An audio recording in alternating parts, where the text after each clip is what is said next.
Assalomu alaykum hurmatli tinglovchilar. Men Davidov Yunus Jumayevich, O'zbek tili va adabiyoti kafedrasi o'qituvchisiman. Sizlar bilan hozirgi o'zbek adabiy tili fanidan orfografiya, o'zbek tilining kiril va lotin yozuv va imlo qoidalarining va ularning qiyosiy mavzusini ko'rib o'tamiz.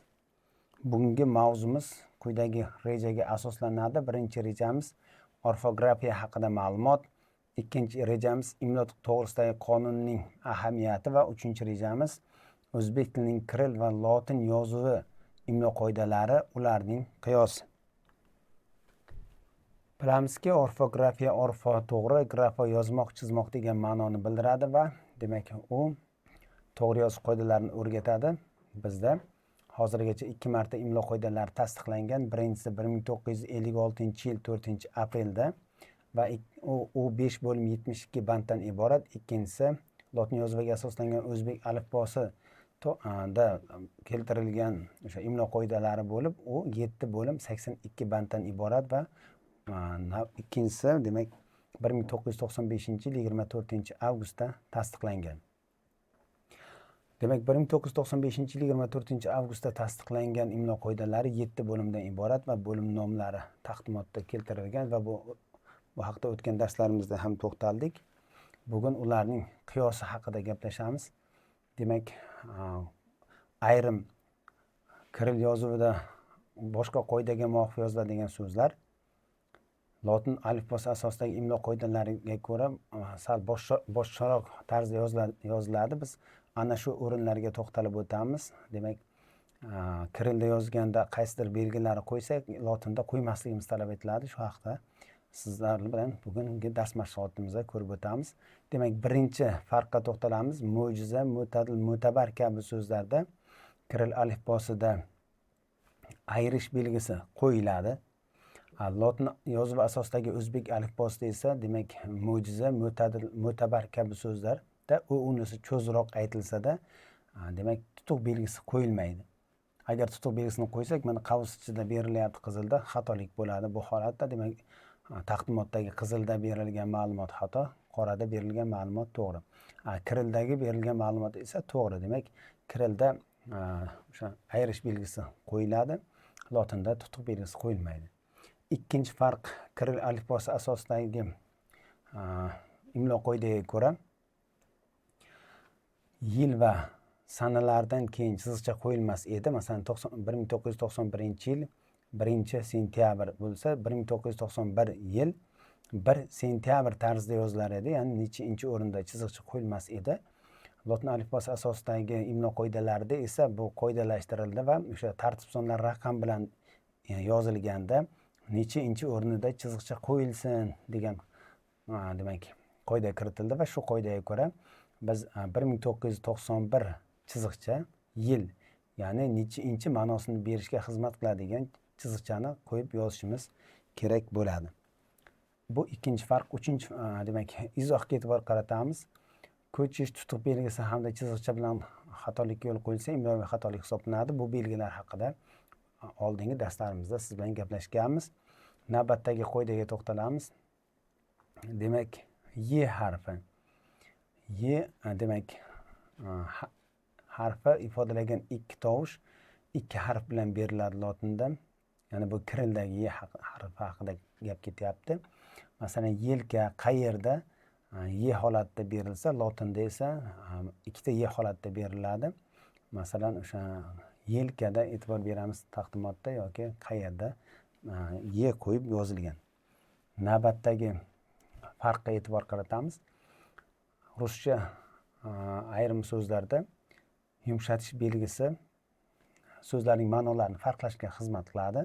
Masalan, ugol va ugil so'zlarida agar qattiqroq aytilganda biroz qattiqroq aytilganda ko'mir, o'sha yumshoqroq aytilganda demak burchak ma'nosini ifodalaydi. Umuman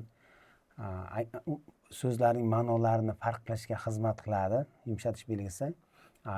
O'zbek tilida bunaqa holat kuzatilmaydi. Shu sababli lotin alifbosi asosidagi imlo qoidalarida bu belgiga hojat qolmaganligi sababli bu belgi kiritilmagan. Ya'ni agar biz lotin yozuv asosidagi o'zbek alifbosidan foydalanib biror so'zni yozganimizda yumshatish belgisini qo'ymasligimiz kerak.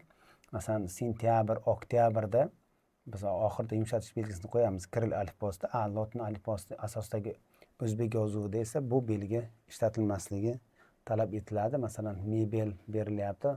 Taqdimotda mana fonar kabi so'zlarga e'tibor bersak, lotin alifbosi asosidagi o'zbek yozuvida bu belgi ishlatilmaydi.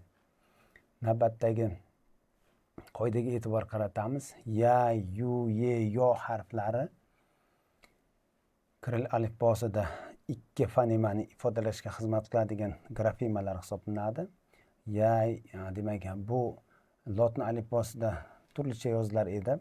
Ya'ni ayrim holatda O holatida, ayrim holatda U holatida, shunaqa bir ayrim holatda YO holatida yozilar edi. Bunga 2013-yilda nashr etilgan imlo lug'atining tuzuvchilari aniq xulosa berdi. Demak, o'sha Madvaliyev, Begmatov, Mahmudov muharrirligida chiqqan imlo lug'atda bunga aniq bir to'xtam berildiki, shu ikkilanishlar bartaraf etildi. Ya'ni rejissor yozsak to'g'rimi yoki rejissyor yozsak to'g'rimi? Parfumeriya yozsak to'g'rimi? Parfyumeriya yozsak to'g'rimi degan savol qolar edi. Demak, e'tiborli bo'lamiz.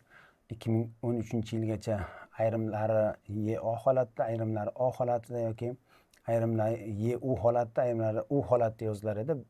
Demak, 2013-yildan boshlab bunga qat'iy hukm qo'yildi desak xato qilmaymiz. Ya'ni barchasida Y tovushi qo'yib yoziladi. O emas yo holatida, U emas yu holatida, umuman A emas ya holatida yoziladigan bo'ldi. Demak, parfu emas parfyumeriya, rejissyor yoki sentyabr, oktyabr kabi so'zlarni demak biz yeni qo'yib yozsak to'g'ri bo'ladi. Mana bu taqdimotimizda oxirida berilyapti qizilda, e'tiborli bo'lamiz. Sentyabr, oktyabr, stajyor, lyustra, molekulyar kabi so'zlarning barchasida y tovushi o'z holatda yoziladi, ya'ni qo'yib yoziladi. Budjet emas byudjet kabi barcha so'zlarda o'sha u emas yu holati, a emas ya holati yozilishi qabul qilindi. Faqatgina bu yerda istisno tarzida 2023-yilda chiqqan izoh lug'atda ham bu narsa keltirilgan. Sentyabr va oktyabr deb yozsak ham to'g'ri bo'ladi. Sentabr, oktabr kabi yozsak ham to'g'ri bo'ladi. Demak, undan boshqa barcha so'zlarda agar yesini qo'yib tashlab yozsak xato bo'ladi. Masalan, budjet deb yozib qo'ysak xato bo'ladi. Demak, byudjet yoki stajyor deb yozib qo'ysak xato bo'ladi. Stajyor. Undan boshqa hammasida ye qo'yib yoziladi. Faqatgina sentabr va oktabr to'g'ri. Sentyabr va oktyabr to'g'ri. Ya'ni ikki yozuv qoidasiga muvofiq yoziladigan so'zlar hisoblanadi. Navbatdagi farqqa e'tibor qaratamiz. O'sha ya, yu, yolar bilan keladigan ismlarda, masalan, o'sha Yodgor Sa'diyev bo'ladigan bo'lsa, grafema bitta belgi bilan ifodalanadi. Yo bilan yozar edik. Lotinda qaysi birini yozishimiz kerak? Y bilan O'dan keyin nuqta qo'yishimiz kerakmi? Ism ma'nosini bildiruvchi harflar yoki bitta belgisini qo'yish kerakmi? Bunda ham o'sha to'xtam yechim berildiki, demak biz bitta birinchi harfini qo'yishimiz yetarli bo'ladi, talab etiladi. Masalan, o'sha Yamin Qurbon bo'lsa, Y Qurbon. Demak, ya Qurbon emas, Y Qurbon. Yodgor Sa'diyev bo'ladigan bo'lsa, Y Sa'diyev. Yunus Davidov bo'ladigan bo'lsa, Y Davidov kabi. Demak, yu Davidov deb bersak, bunda ham xato bergan bo'lamiz. Demak, faqat birinchi harfini o'zini berish kifoya, yetarli. Navbatdagi farqqa to'xtalamiz. C harfi. Kiril alifbosidagi o'sha C harfi bizda ayrim holatlarda C, ayrim holatlarda T, C holatda yozilishi qabul qilindi. Ya'ni birinchisi agar so'z boshida kelsa C holatda yoziladi. Masalan, sirk yoki sement kabi. Agar undoshdan keyin kelsa so'z o'rtasida bunda ham C holatda yoziladi. Masalan, konsert, aksiya, konsert emas, ya'ni T qo'yilmaydi.